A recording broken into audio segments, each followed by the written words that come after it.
Uttarakhand express में आप सभी का बहुत स्वागत है और मैं हूं आपके साथ में अमनदीप। खबरों की शुरुआत करेंगे। सबसे पहले बात करेंगे हल्द्वानी भूलपुरा कांड को लेकर।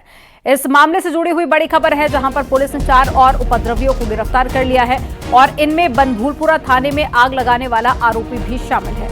आग लगाने वाले वांटेड अयाज अहमद को गिरफ्तार किया गया है और साथ ही अब तक जो गिरफ्तारी हुई है उसका आंकड़ा 78 पहुंच गया है। इससे पहले भी 74 को पहले गिरफ्तार कर चुकी थी पुलिस। 4 और आरोपियों को गिरफ्तार किया।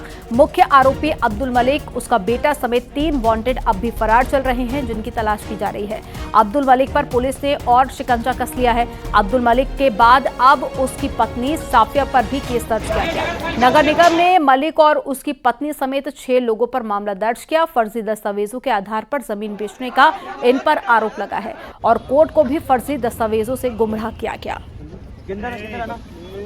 इसमें एक अयाज अहमद एक अभियुक्त जो है नामजद अभियुक्त है, आज इसकी भी गिरफ्तारी की गई है। इसके साथ ही जो नगर निगम के कर्मचारियों के ऊपर जो हमले का मामला था उसमें एक गिरफ्तारी आज उसमें भी इस तरीके से आज 4 गिरफ्तारियां हुई है, जिसमें अब्दुल मलिक, इसकी पत्नी साफिया मलिक और इनके साथ में कुछ बाकी लोगों ने मिलके किसी मृत व्यक्ति के नाम पर राजकीय कार्यालय जो हैं उनमें झूठे दस्तावेज प्रस्तुत किए गए हैं। कुछ जो ज़मीन है उसकी अवैध प्लॉटिंग की है और कुछ जो ज़मीन है उस पर अतिक्रमण करने का इन्होंने प्रयास किया है। 8 फरवरी को हल्द्वानी की बनभूलपुरा में हुए उपद्रव के बाद में मामला अब शांत हो गया है। इलाके में कर्फ्यू भी अब खत्म हो चुका है, लेकिन इन सबके बीच में एक शख्स का वीडियो सोशल मीडिया पर काफी तेजी से वायरल हो रहा है और ये शख्स है सलमान खान, जो कि हैदराबाद में एनजीओ चलाता है और सलमान खुद को अल्लाह का भेजा बंदा बता रहा है और बनभूलपुरा की गलियों में नोटों का बैग लेकर घूमता हुआ नजर आया। सोशल मीडिया में इसके द्वारा जारी वीडियो में वो कई आपत्तिजनक बातें भी करता हुआ नजर आया। साथ ही वो खुलेआम लोगों को पीड़ित बताकर नोटों की गड्डी बांट रहा है। नैनीताल पुलिस अब पूरे प्रकरण की जांच पड़ताल कर रही है।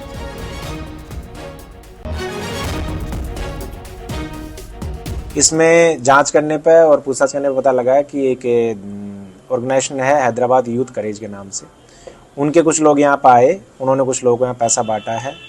तो ये जो एनजीओ, इसका जो पैसा कहाँ से आया है, किसने इनको पैसा दिया है, कितना पैसा इन्होंने बांटा है और बाकी जो चीज़ें हैं उनकी डिटेल हमने ली है और उसमें जांच कर रहे हैं। इसमें जैसे भी तथ्य आएंगे उसके हिसाब से हम और बाकी अन्य विभाग भी इस मामले में कार्रवाई करेंगे।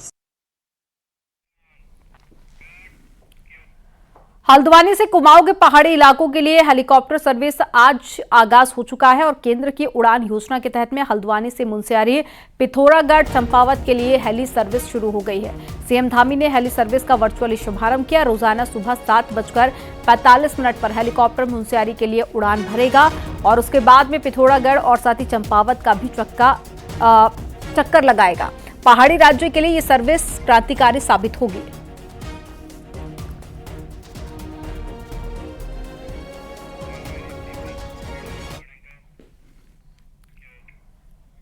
हल्द्वानी में आज से उड़ान योजना के तहत मुनस्यारी, पिथौरागढ़ और चंपावत के लिए हेली सर्विस की शुरुआत हो चुकी है। आखिर क्या है इसकी खासियत, एक रिपोर्ट में आपको दिखाते हैं।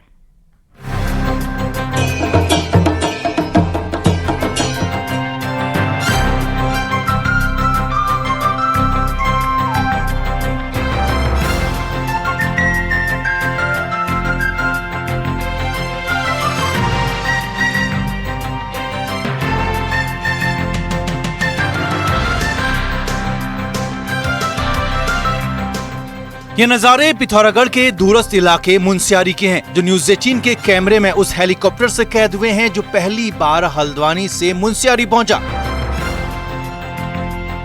मुख्यमंत्री पुष्कर सिंह धामी ने वर्चुअल मीडियम से हल्द्वानी से मुनस्यारी, पिथौरागढ़ और चंपावत की हेलीकॉप्टर सर्विस को हरी झंडी दिखाई और इसे पहाड़ और पर्यटन के नजरिए से ऐतिहासिक करार दिया।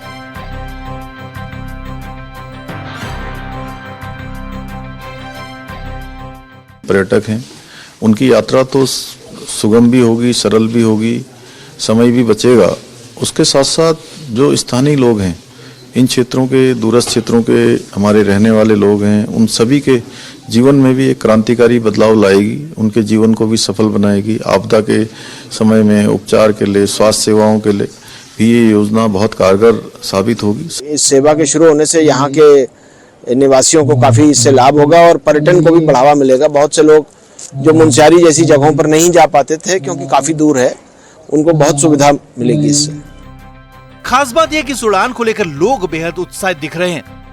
जो गरीब जनता वहाँ के लोगों के लिए, पर्यटकों की सुविधा के लिए एक अच्छी शुरुआत करके मैं भी आज यहाँ से हल्द्वानी से चंपावत के लिए उड़ान भर रहा हूँ। मैं माननीय मुख्यमंत्री का बहुत बहुत तहे दिल से आभार व्यक्त करता हूँ। हमें तो अभी टिकट नहीं मिली, पर अगर अभी तो हमारे एग्जाम्स भी चल रहे हैं, जब खत्म हो जाएंगे तब मैं टिकट लेकर जाऊंगी पक्का। कहाँ जाना चाहती हैं? मुनस्यारी और पिथौरागढ़ और जहाँ पे भी मतलब ये ली जाए सब जगह जाना चाहती हूँ। ये हेलीकॉप्टर हल्द्वानी से रोजाना मुनस्यारी, पिथौरागढ़ और चंपावत के 2-2 चक्कर लगाएगा। हर चक्कर में 7 यात्री सफर कर सकते हैं। मुनस्यारी के लिए 3500, पिथौरागढ़ के लिए 3 और चंपावत के लिए 2500 रुपए इस सफर के लिए खर्च करने होंगे।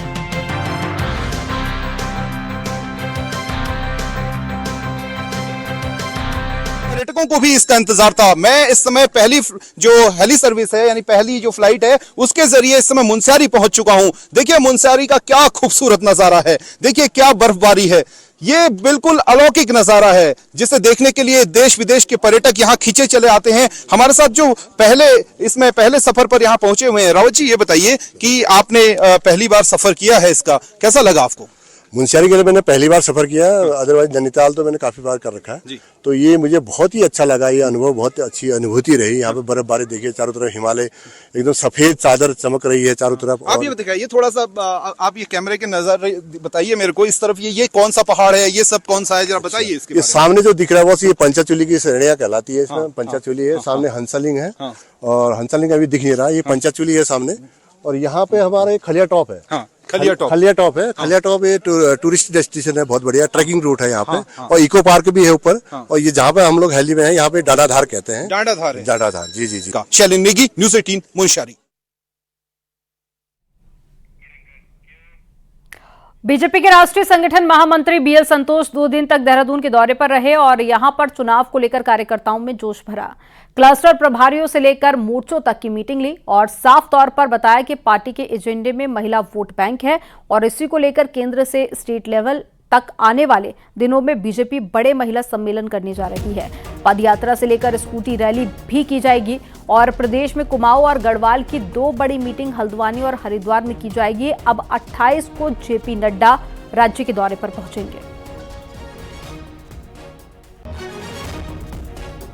हमारे सभी जो कार्यक्रम चल रहे हैं, चाहे लाभार्थी सम्मेलन हो, गांव चलो अभियान हो, दीवार लेखन हो, बूथ प्रबंधन के विषय, उन सब विषयों पर कार्यक्रम की संयोजित अपनी रिपोर्ट रखी गई। आगामी दिनों 15 मार्च तक के कार्यक्रम का हमने शेड्यूल तय किया है, जिसमें हमारा जो ज्वाइनिंग कार्यक्रम वो भी उससे जुड़ा हुआ है। 26 फरवरी से विधानसभा का बजट सेशन शुरू होने वाला है और इस बार कुछ परंपराओं में बदलाव हो सकता है। संसदीय कार्य मंत्री प्रेमचंद्र अग्रवाल का कहना है कि आमतौर पर बजट शाम को 4 बजे पेश किया जाता रहा है, लेकिन इस बार बजट पहली पाली में पेश करने की योजना है। बजट 4 बजे की बजाय दिन में 12:30 बजे पेश किया जा सकता है। कार्य मंत्रणा समिति की मीटिंग में इस पर अंतिम तौर पर मोहर लगेगी।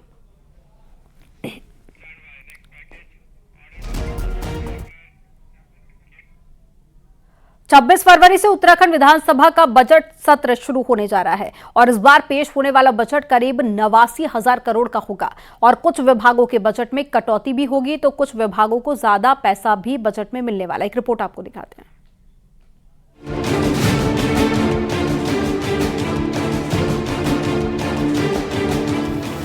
उत्तराखंड सरकार का इस बार का बजट गरीब, किसान, महिला और युवाओं को केंद्र में रखकर बनाया जा रहा है। पर्यटन और तीर्थाटन के साथ इंफ्रास्ट्रक्चर पर भी सरकार का जोर रहने वाला है, लेकिन इस बार ऐसे विभागों के बजट में बड़ी कटौती होने वाली है जो समय पर खर्च नहीं कर पाए। Science and technology, IT, NCC, excise जैसे डिपार्टमेंट उनको मिले बजट का 1% भी खर्च नहीं कर पाए। हॉर्टिकल्चर डिपार्टमेंट को 236 करोड़ का बजट मिला, लेकिन विभाग मात्र 7 करोड़ ही खर्च कर पाया। विधानसभा अपने 8 करोड़ के बजट में से सिर्फ 1 करोड़ खर्च कर पाई। सिंचाई विभाग 736 करोड़ के अपने बजट में से सिर्फ 175 करोड़ ही खर्च कर पाया। बजट खर्च करने में सबसे टॉप पर रहा लोक निर्माण विभाग, पेयजल विभाग और मेडिकल एजुकेशन डिपार्टमेंट।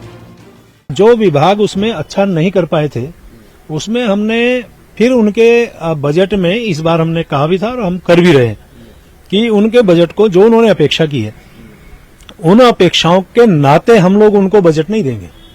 यदि आप सही में बजट खर्च नहीं कर रहे हैं तो हम आपके बजट में कटौती करेंगे, वो हम कर रहे हैं। को आपस में मर्ज करके और किस प्रकार से विभागीय ढांचे को विभागों का पुनर्गठन से, उस ढांचे से हमको हमारा वो भी बढ़े, प्रभावशाली हो, साथ साथ उसमें इकोनॉमी भी हो, दोनों चीजें। जो विभाग 11 महीनों में एक पाई तक नहीं खर्च कर पाए, ये देखा जाता है कि मार्च फाइनल में इन विभागों का पूरा बजट खपा दिया जाता है। वित्त विभाग ने हालांकि हर 3 महीने में विभागों की प्रोग्रेस रिपोर्ट चेक करने की बात कही थी, लेकिन ये बात भी धरातल पर नहीं उतर पाई। देहरादून से न्यूज 18 के लिए सुनील नौप्रभात की।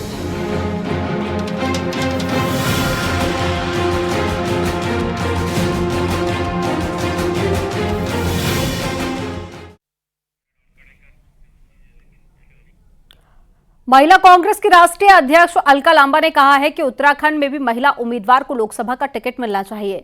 अलका लांबा ने कहा कि प्रदेश अध्यक्ष ज्योति रौतेला ने पौड़ी सीट से दावेदारी की है और उम्मीद है कि स्क्रीनिंग के नाम जाने के बाद में उन्हें पौड़ी सीट से टिकट मिलेगा। उत्तराखंड बनने के बाद में कांग्रेस ने किसी भी महिला उम्मीदवार को आज तक लोकसभा में टिकट नहीं दिया, तो वहीं ज्योति रौतेला ने दावेदारी के समर्थन के लिए अलका लांबा का शुक्रिया अदा किया।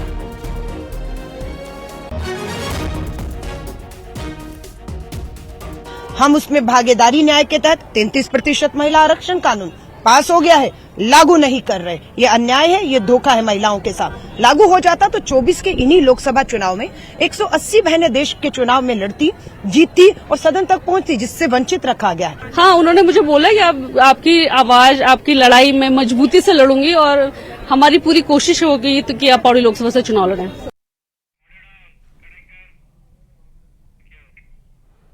बागेश्वर के एक गांव की एक बुजुर्ग महिला का बिनसर के जंगल में शत-विशत शव मिला है। ग्रामीणों ने आशंका जताई है कि महिला पर गुलदार ने हमला कर दिया है। पुलिस ने शव को कब्जे में लेकर पोस्टमार्टम के लिए भेज दिया, तो बुजुर्ग महिला पिछले 22 दिनों से गायब थी। पुलिस ने पूरे क्षेत्र में महिला की गुमशुदगी के पोस्टर भी लगाए थे। वहीं गुरुवार को गांव से कुछ दूरी पर जंगल गए लोगों ने बुजुर्ग महिला का शव देखा, जिस पर उन्होंने इसकी सूचना पुलिस को दी। ग्रामीणों का कहना है कि महिला के शव को बुरी तरीके से घसीटा गया है। फिलहाल पुलिस पोस्टमार्टम रिपोर्ट का इंतजार कर रही है।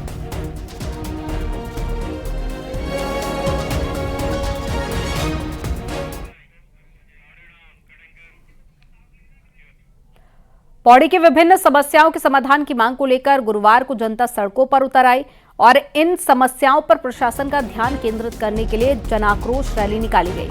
पौड़ी की व्यापार सभा ने भी रैली को अपना समर्थन देते हुए बाजार को पूर्ण बंद रखा। वहीं सैकड़ों की तादाद में स्थानीय लोग, व्यापार सभा और विभिन्न सामाजिक संगठनों ने सड़क पर उतरकर जोरदार प्रदर्शन किया। स्थानीय लोगों का आरोप है अस्पताल पीपीपी मोड पर संचालित होने के बाद में स्वास्थ्य सेवाएं बदहाल हैं। पलायन होने के कारण और पर्यटन की दृष्टि से विकास न होने के कारण व्यापार पर असर पड़ रहा है। स्थानीय लोगों ने 3 दिन के अंदर समस्या के समाधान की चेतावनी दी है।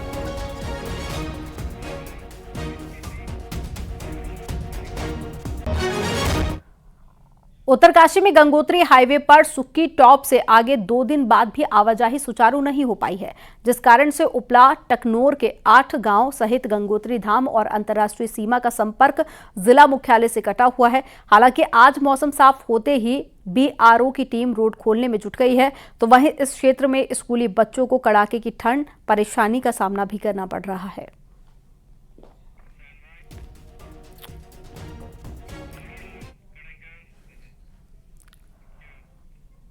पिथौरागढ़ के ऊंचे इलाकों में भारी बर्फबारी हुई है। व्यास, दारमा और मिलम घाटी से करीब 2 फीट की ऊंचाई तक बर्फ जमा हो गई है और भारी बर्फबारी के कारण चाइना बॉर्डर को जोड़ने वाली लिपुलेख रोड भी बंद हो गई है। साथ ही बॉर्डर के इलाकों में रहने वालों को कड़ाके की ठंड का सामना भी करना पड़ा। चीन और नेपाल बॉर्डर से सटे इन इलाकों में लगातार हो रही बर्फबारी के कारण सुरक्षा बलों को भी खासी दिक्कतों का सामना करना पड़ा।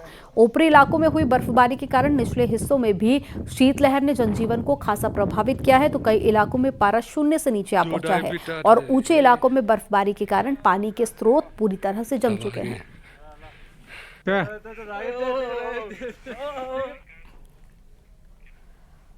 चमोली में बीते 3 दिनों से रुक रुक कर बर्फबारी हो रही है, जिसकी सुंदर तस्वीरें भी लगातार सामने आ रही हैं।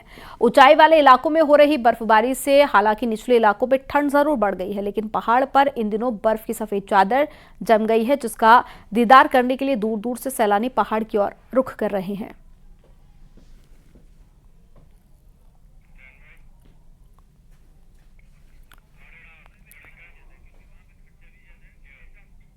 बागेश्वर के कपकोट में कई गांवों में भारी स्नोफॉल हुआ है, जिससे कि एक बार फिर से ठंड लौट आई है। बागेश्वर के उच्च हिमालयी क्षेत्रों में पिछले 2 दिनों से बर्फबारी और बारिश हो रही है। ऊंचाई वाले क्षेत्रों में जमकर बर्फबारी हुई है।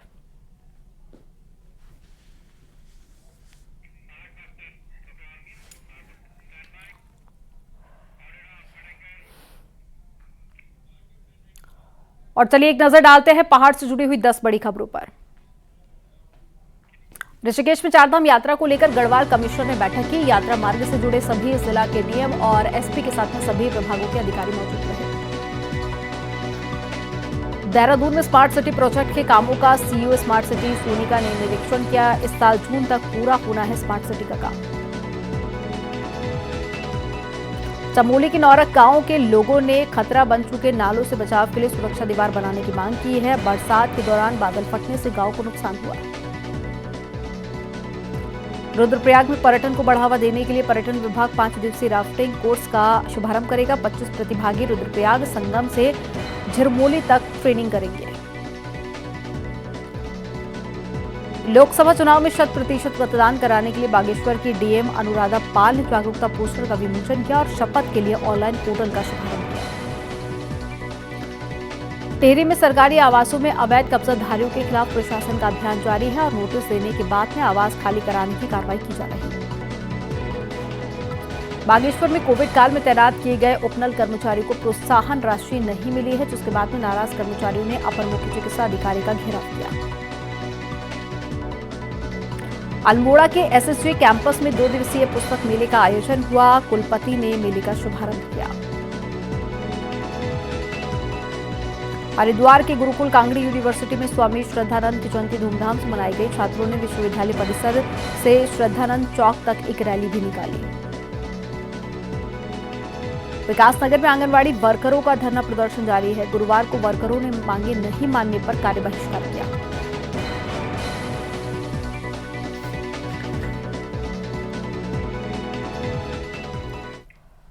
देहरादून से पर्यटन से जुड़ी खबर है। अब होम स्टे में कमरों की संख्या बढ़ाई जाएगी। पर्यटन मंत्री सतपाल महाराज ने कहा है कि जल्द ही होम स्टे में 12 कमरों की परमिशन दी जाएगी। अब कमरों की संख्या 6 से बढ़ाकर 12 कर दी जाएगी, जिससे कि होम स्टे संचालकों को फायदा होने की उम्मीद है।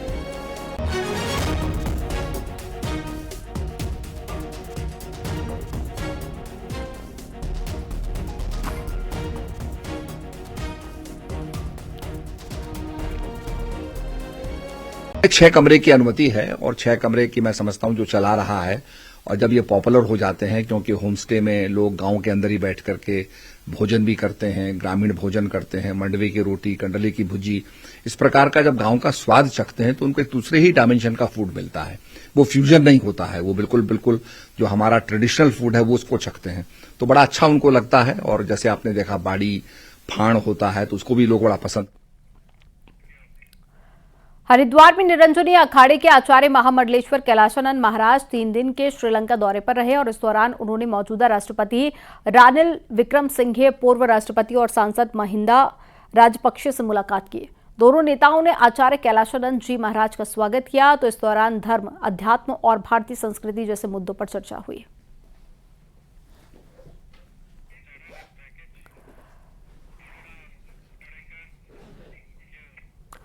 जंगलों में आग से हर साल करोड़ों की वन संपदा राख हो जाती है, लेकिन अब चीड़ के पेड़ से गिरने वाला पिरुल स्वरोजगार का साधन बनेगा, जिसके लिए महिलाओं को ट्रेनिंग देना भी शुरू कर दिया गया है। एक रिपोर्ट आपको दिखाते हैं।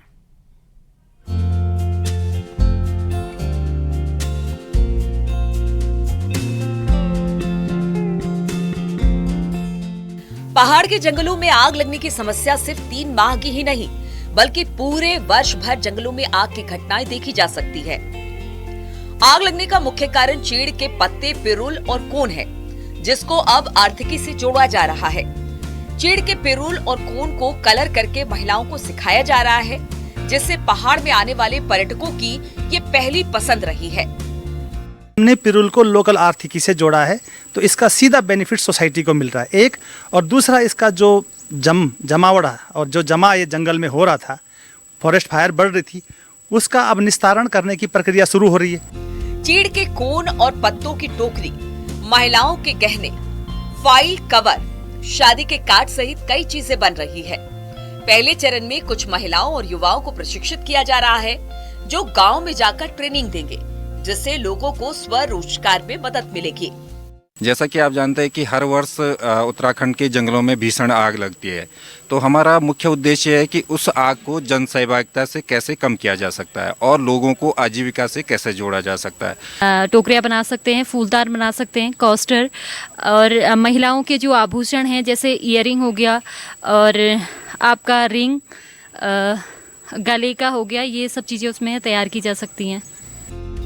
अब देखना होगा कि जीबी पंत हिमालयन पर्यावरण संस्थान की ये पहल कितनी कारगर साबित होगी और महिलाओं का रोजगार चीड़ के कोन और पत्तों से जुड़ेगा तो जंगलों को आग से भी बचाने में लोग स्थानीय स्तर पर प्रयास करेंगे। न्यूज़ 18 के लिए अल्मोड़ा से किशन जोशी की रिपोर्ट।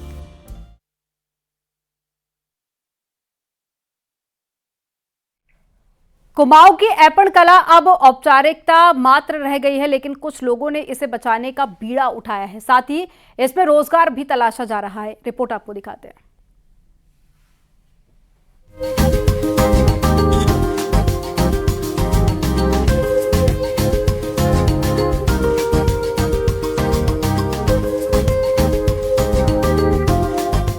खूबसूरत ऐपण की कला अब सिर्फ घरों या फिर दीवारों की शोभा बढ़ाने तक ही सीमित नहीं है, बल्कि ये विधा पारंपरिक शौक से बाहर निकलकर अब व्यावसायिक रूप भी ले चुकी है। अब ऐपण को कई कलाकृतियों पर उतारा जा रहा है।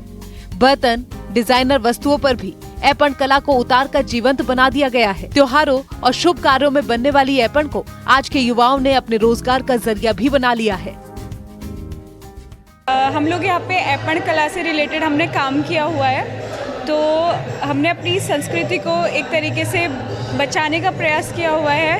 कहीं न कहीं हमें लग रहा है कि ऐपण एक जो है धीरे धीरे विलुप्त हो रहा है। रामनगर में दो लड़कियों ने अपनी मेहनत से कई सजावटी सामानों पर ऐपण को उकार कर उसे जीवंत बना दिया है। दोनों लड़कियों ने गुल्लक, वॉल हैंगिंग, नेम प्लेट, गमले, दिए, थाली, चौकी जैसी कई वस्तुओं पर ऐपण कला को उकेरा है और अब उनकी मेहनत रंग लाने लगी है।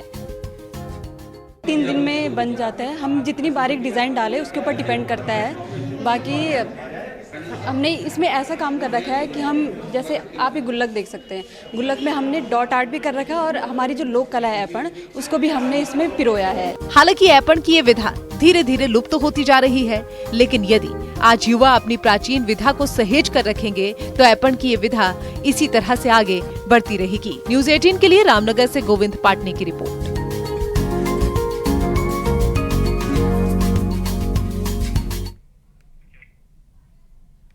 और उत्तराखंड एक्सप्रेस में फिलहाल इतना ही। आगे देखिए महाबहस।